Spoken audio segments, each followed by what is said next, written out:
We left off with the Payday gang in transit on their way to the portside location in Anchorage, Alaska, on the behest of ex-Murky Water contact, Vernon Locke. Bane had always warned against trusting the Merc folly, but Locke had delivered for the Payday gang in the past. And with the Butcher also being in on the South African's new arms venture, there'd be plenty of familiar faces to settle Bane's nerves. But this time, something felt different. Old hands like Hoxton and Dallas had a feel for these things.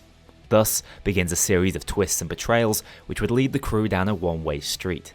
For remember, there was a group working from the shadows that would soon seize their moment. This is the story of Payday.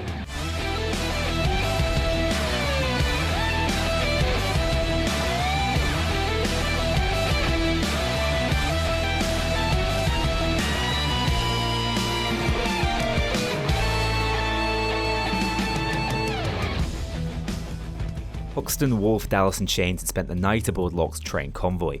Not ideal rest before a job. To make matters worse, at the intended pre-heist rendezvous, Locke was a no-show, and they'd been hurried into his train without their usual weaponry or pre-planning. It seemed acceptable, bearing in mind all parties involved in this deal identified under the CrimeNet umbrella, but even so, if they were needed, guns were essential. They were, however, surrounded by the old Murky's newly acquired munitions, which would be going to black market with the Butcher. Bane encouraged the crew to take liberties. It was clear he knew there was sure to be trouble, and they could hardly protect Locke's haul, or themselves for that matter, without some firepower. Pulling into the docks in the early morning, Dallas finally heard something from Locke. The deal was a bust, and the surprise Locke was offering the crew was not a pleasant one. He'd sold the Payday gang out to the authorities. Sets of well-drilled task force specialists already held advanced positions to gun down the crew where they stood and cover Locke's escape in a marked FBI vehicle. As ever, the clowns had other ideas, tearing through the wave of first responders and pushing to the shore front. The Butcher was clearly not in on the betrayal, as her crew were already under fire from the cops swarming up and down the ship. To launch a fight back and potentially escape the frozen dockyard, they needed the Butcher's captain back on deck. The four returned to the dockyard, sawing the captain free from his captors and attaching a fuel hose to the vessel, giving the Meerswine 2 the juice it needed to get clear of Alaska. Rushing back to the ship and clearing its decks of the task force for a second time, the Payday gang unmoored the ship for their escape. With the cops repelled, the Butcher's crew pushed off from land and into the waters of the North Pacific. Heading below deck, the four discussed their next move and, unsurprisingly, revenge was already on Chains' lips. And on the Butcher's. It was her who'd suffered most acutely from Locke's treachery. But something told Dallas he needed to see the full picture. There was more afoot than what met the eye. You see, Commissioner Garnet actually knew nothing of Locke's betrayal, despite the specialist cops synonymous with his task force being present at the dockyard. We see from his correspondences with Garnet, John Burnham, the Anchorage sheriff, also knew nothing of the planned ambush, and despite his police department actually coming into contact with Locke the night before the arms deal, he was clearly an unknown up in Alaska, with Garnet still actively pursuing the Merc for his suspected connection to the Payday gang. The only conclusion was that Locke had gone straight to the DHS for his betrayal, and information of the operation was above the anti-Payday task force's pay grade. That, or something very strange, was taking shape. Either way, nothing looked out of the ordinary to the gang. This had all the blueprints of a second great CrimeNet betrayal. After moving the entire crew back to the DC harbour, Dallas finally called Bane to share his fears and plan their next move. Bane sounded calm, defensive even. It unnerved Dallas. Going back to the safe house made little sense with Locke still at large and having stepped foot in its classified location before, yet Bane saw it differently. So, back to the nerve centre they headed to wait on the next move for CrimeNet. After much convincing, finally Bane gave way to accommodate Dallas, under pressure of the other gang members to hit Locke where it hurts. The plan was to attack his primary financial channels and draw the weasel out of hiding. Bane claimed to know exactly where his funds were tied up, and it would be a trip fondly remembered by Hoxton. The Garnet group was in their sights once again, some 5 years later, but first, Bane moved to induct a man into their ranks who could combat those acting against them from the shadows. A genius of the criminal world who could solve the puzzles that lay ahead. It was difficult for the crew to accept another new member into their ranks during a crisis such as this though. Sangres had Gage's blessing, but Bane's new man August came as a total anomaly. Although, it didn't take long for him to convince his new peers. August Lindenhurst was a professional from impressive stock. The high-class art thief hailing from Long Island, New York, was set apart from the rest of the gang by his wealth and education. He didn't steal out of necessity, but for the love of the art he stole. Bane needed a man with his expertise in the ancient and mysterious, and who was willing to risk his neck to obtain such artifacts. You see, the secrets of Cagliostro were finally revealing themselves, and August had history with the relics that Bane thought key to unlocking those secrets. Garret was on to Bane's attempted acquisition, looking through his files and seeing that Lindenhurst would likely travel to DC with a number of his prized artifacts. He emailed border control at Washington Airport to intercept his belongings and secure an arrest. But Bane, keen to get August on side as quickly as possible, sent Oldstone with the proper paperwork and his cutting British wit to reclaim the goods and leave Garret with nothing to prosecute on. Duke, as he was now christened within the gang, added plenty beside his educational background. Much like Sokol before him, he'd proven he was more than capable of working alone, so with the aid of 3 others, would be quite the heisting force. Now in his 50s, Duke was known to the FBI after decades appearing as a suspect in high-profile art and antique thefts. It's fair to say he had experience, although Duke's methods were cited as generally non-violent, and the cavalier nature of most of his heists had kept him low on the FBI's radar. The Payday gang's MO did not fit with his, so whatever had drawn him to CrimeNet was clearly important if it was worth killing over. Despite this, he retained an air of class, wearing a Statue of David-inspired mask and wielding his efficient cross-kill guard pistols. Clearly though, joining the gang weighed heavy on Duke's conscience. August claimed the flask he always carried on heists was more symbolic than anything, used ritualistically to help him focus, but the whiskey he always topped it up with suggested otherwise. It certainly never hurt his aim though. Like Sangles, he had impressive ambidexterity. What's more, his archaeological background would prove to be essential as the gang moved forward against the supposed unknown threat, and now open treachery of Locke, although Bane didn't make it entirely clear to the gang that the next months would be so wrapped in the legends Duke specialised in. Money and influence was always what drove the Payday gang, so it was time to go back to doing what they did best, a trip down memory lane. The return to the Garnet Group's high-rise offices was a long time coming. Told you they'd be back. It was time to show what they'd learned in over 5 years of heisting.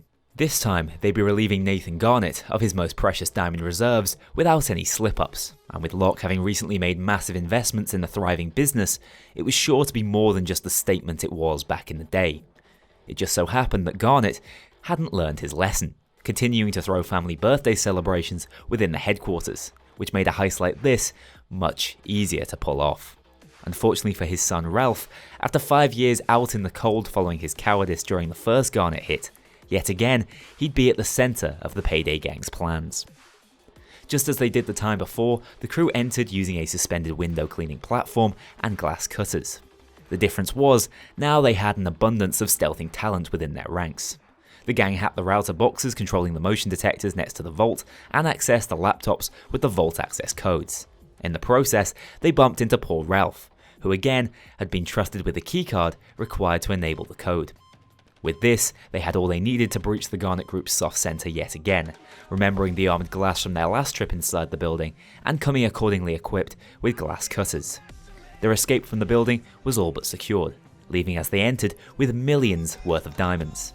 Garret had been watching the Garnet Group's headquarters closely for years, seeing it as an undeniably tempting target for the Payday gang to revisit, as bull markets had seen its stock rise far above what it was worth in 2012. Rumour had spread that Garnet's personal fortune of reserved diamonds was greater than it was during the first hit, so it was one of the many mousetraps Garret left intentionally exposed for the Payday gang to entrap themselves in. While they caught him off guard this time, the Commissioner saw it as a success. The Payday gang's predictability and core desire to covet wealth would be its downfall, or so he thought. If only he knew. The true purpose of this heist was to destroy Garnet's stock price, wounding Locke's investment, and surely drawing out a response from the traitor. Garret did sense something wasn't right, and that this job felt targeted, but soon he'd missed the boat on ever being the one to end the gang's operations. His meddling in CrimeNet's affairs would be the least of their worries soon enough. Thus began a period of decline for the Payday gang. Maybe Locke had succeeded after all. Whatever fear he'd planted in Bane's mind was obviously starting to impair his judgment. Despite Duke being a fine acquisition to the gang, they were still under siege and had made little headway in locating Kento and whatever organisation he was wrapped up in. A panacea to the wrong problem, Bane again saw the only way to turn their fortunes around was by recruiting. In an attempt to combat Garrett's media campaign, which had made civilians generally more vigilant of the gang's operations in DC, and in turn had hampered their old casing tactics, Bane contacted a couple who he believed could alter the Payday gang's image in this politically motivated plight. Ethan and Healer were known internet personalities with a widespread following. However, they had no previous, no experience, minuscule training with a firearm. They offered nothing tangible to the gang. Honestly, this was one of the most bemusing decisions Bane made as head of CrimeNet. He was cracking under the pressure. Amongst the gang, they commanded little respect, and for what it's worth, their own image was undergoing scrutiny at the time. It's safe to say public perception of the Payday gang was not altered by their addition, at least not for the better. With new acquisitions meaning less income to go around, it became clear that CrimeNet was leaking money. The old jobs that kept the crew ticking over had been halted by Bane, obviously concerned they would expose the gang members to whatever was working behind the scenes to dismantle the Payday project.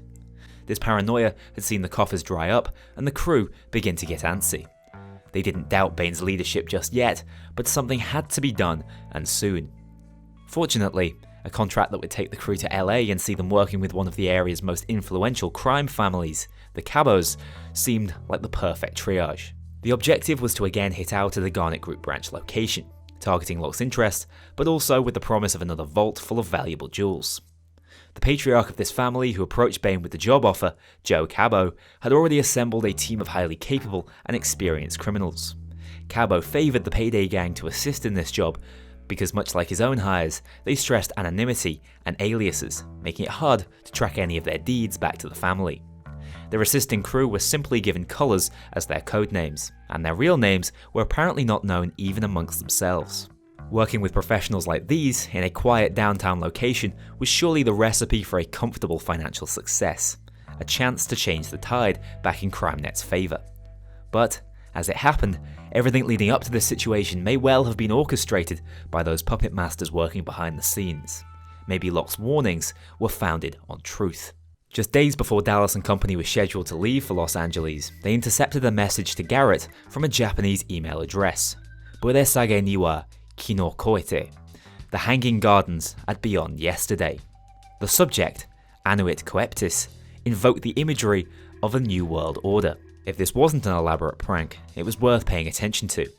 The message itself simply stated, "He has plundered your seas, ravaged your coasts, burnt your towns, and destroyed the lives of your people. Mr. Garrett, what is stopping your nemesis worth to you?" The quote was based on an extract from the Declaration of Independence. Clearly the email was taunting Garrett for his numerous failed attempts at stopping the Payday gang, but more importantly, it opened up a precedent of communication. You see, these emails were not intended for the Commissioner's eyes only. His methods were old-fashioned, and they'd likely fall on deaf ears.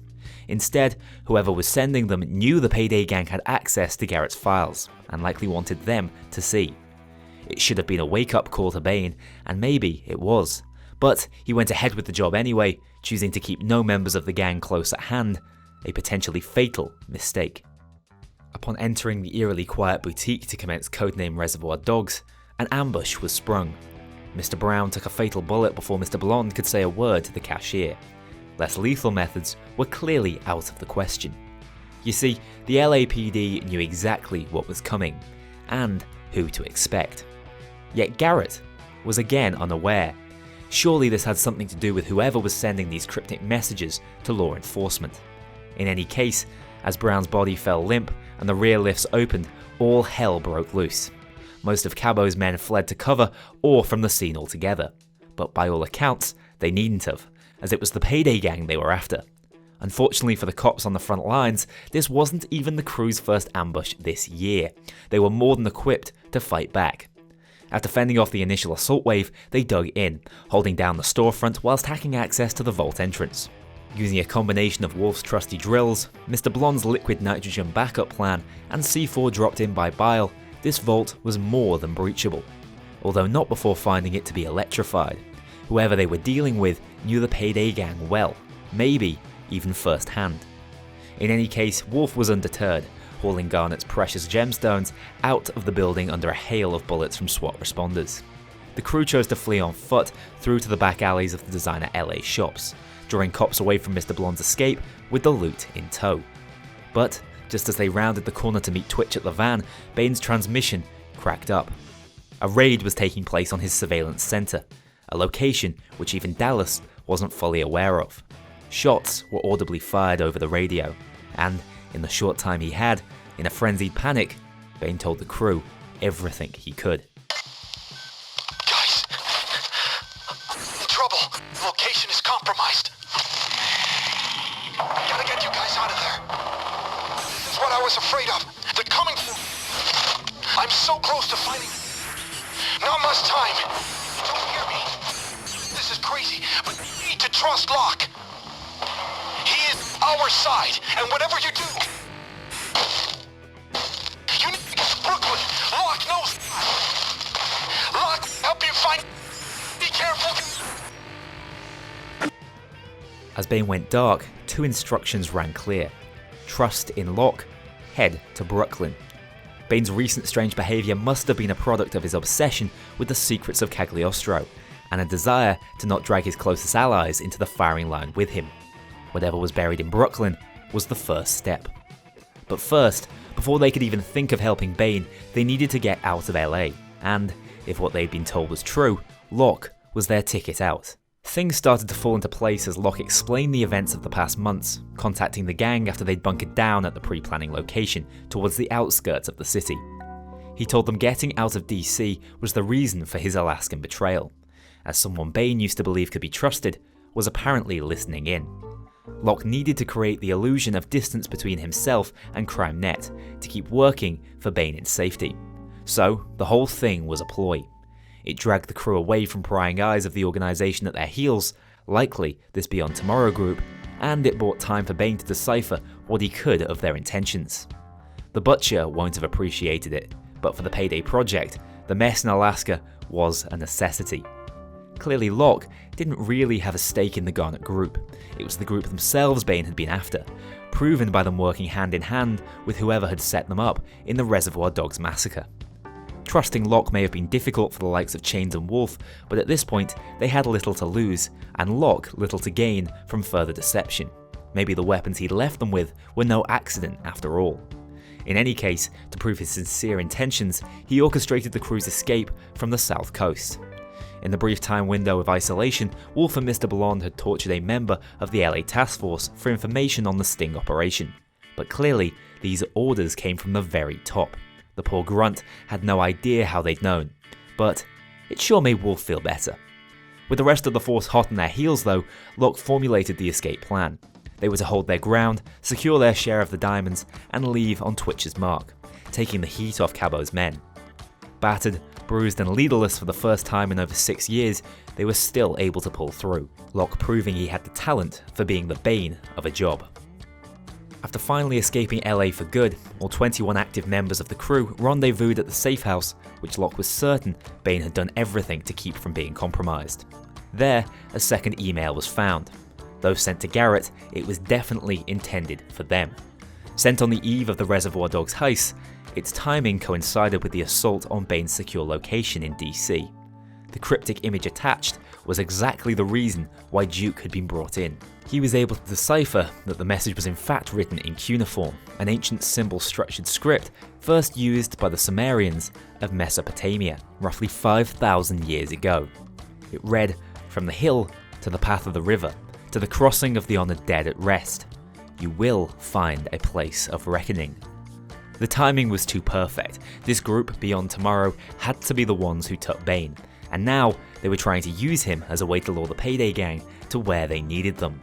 Those who Locke had warned them of weren't trying to destroy the Payday gang, they were trying to use them, and the connection to Japan filled Jiro with dread. Was this all foreshadowing an ending to things on Capitol Hill? For now though, they'd ascertained a target. It was time to take the first step. As we know, according to Bane, a return to New York was on the cards. Murky Water had thrown Locke overboard, he was officially ousted. which was reason enough for him to believe his old employers were involved in Bane's disappearance somehow and had caught word of his final transmission. With Locke being instructed to carry on Bane's work were something to happen to him, it was now on his shoulders to direct this next move.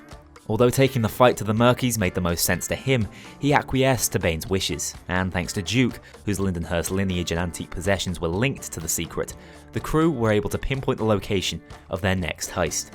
He translated an ancestral note left on the back of Bane's painting, The View of Mount Vernon, finding that what they were after was buried within the foundation of the original Brooklyn Bank, and had been there since its grand opening in 1900. Now, it was part of the Harvest and Trustee conglomerate. With the year drawing to a close, but time of the essence, the Core 4 took the bank by storm. The time for subtlety was through. No point going in silent when you need to blast through a bank's very foundations. Using the van as a makeshift battering ram, their entrance was a spectacular display of frustration, clearing out the bank guards and soaring through to the lockdown teller's booth. A pupil of Bane's school of heisting, Locke had employed one of his last remaining connections to plant entry equipment and C4 in a nearby dumpster. Access to the vault was all but secured. Locke reminding the crew to take whatever cash or loot they could find to help rebuild what they'd lost with Bane's capture. The vault itself was noteworthy. The fleur-de-lis motif, a symbol of French royalty, was familiar to the gang, and after using C4 to blast through to the 100-year-old coffer with Bane's quarry inside, it became clear that its meaning was relevant. Picking through the ancient lock, they found within an ornate medallion with the same fleur-de-lis carved on its surface. It looked expensive, but certainly wasn't the key to Bane's freedom. In any case, it was what they'd come for, so Locke set about pulling them out, utilising an old favourite of Bane's, thermite and a sewer escape. The gang pulled off the heist, but after arriving back in DC had surely hit a dead end. All wasn't lost, however. Duke knew this relic held far more than just financial worth, decrypting the cuneiform inscription as reading, "For the Watcher of the Star." That seemed to mean more to Duke than anyone else in the crew, but after intercepting yet another Beyond Tomorrow correspondence, this time sent to Mayor McKendrick, who remained in office for now, the pertinence of what they'd just stolen became more evident. Attached was a message and a map of sorts. The message read, "The Watcher has fallen. His end will be delivered." Again, mention of this Watcher, this time with a threat attached. Surely the Watcher couldn't have been Bane. For now, the Payday gang was without direction again. They were left chasing ghosts and shadows, Enmakar, Sumer, Mesopotamia, all names and places that kept appearing in Locke and Duke's investigations, all without bearing any fruit. But as we know, CrimeNet never stays silent for long. Soon, they'd know who their enemy was. As ever, thank you very much to my Mean Infamy patrons and above. If you want to join that infamous club to see yourself in the credits or get early exclusive access to my videos, including the story videos, check out my Patreon link below. Remember that Discord is open to all if you crave some more Payday discussion. Thank you very much for watching this video, and I'll see you all very soon for the next one.